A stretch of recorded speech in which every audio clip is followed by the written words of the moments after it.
শহীদ দিবস ও আন্তর্জাতিক মাতৃভাষা দিবস উপলক্ষে ঢাকা ফিল্ম ক্লাব আয়োজিত 2 দিনব্যাপী চলচ্চিত্র প্রদর্শনীর আয়োজন করা হয়েছে।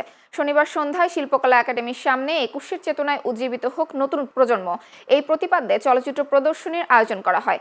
উদ্বোধক হিসেবে উপস্থিত ছিলেন চ্যানেল এস এর senior vice chairman Jamal H Panna. এ সময় আরও উপস্থিত ছিলেন ঢাকা ফিল্ম ক্লাবের সাধারণ সম্পাদক মনোজিৎ বড়ুয়া ধীমন ও চলচ্চিত্র নির্মাতা ইমন বড়ুয়া সহ ঢাকা ফিল্ম ক্লাবের অন্যান্য কলা কৌশলীরা।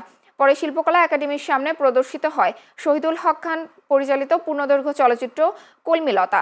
প্রদর্শনীর সহযোগিতা ছিলেন তথ্য ও সম্প্রচার মন্ত্রণালয়ের গণসংযোগ অধিদপ্তর ও বাংলাদেশ ফিল্ম আর্কাইভ। আমাদের চলচ্চিত্র আস্তে আস্তে শেষের পর্যায়ে। এখন এই চলচ্চিত্র বাঁচিয়ে রাখার জন্যে আজকে যে ফিল্ম ক্লাবের যে উদ্যোগ এবং তথ্য মন্ত্রণালয় থেকে যে পারমিশনটা দিয়েছেন, আমি বাংলাদেশ সরকারের তথ্য মন্ত্রণালয়ের সবাইকে অভিনন্দন জানাই, শুভেচ্ছা জানাই। এবং চলচ্চিত্র বাঁচানোর জন্য আসলে আমাদের চলচ্চিত্র দেখতে হবে। চলচ্চিত্র না দেখলে চলচ্চিত্র এবং বিনোদনের জন্য নাটক, টেলিফিল্ম এবং ফিল্ম বানানোর জন্যে আমরা চেষ্টা করব ভালো কিছু করার জন্যে।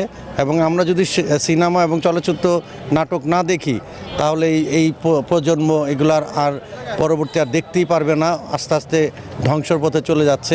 বাংলাদেশের সিনেমা আমাদের সোনালী ঐতিহ্য আছে। আমরা সিনেমার মধ্য দিয়ে আমরা আমাদের দেশের ইতিহাসকে তুলে ধরতে পারি।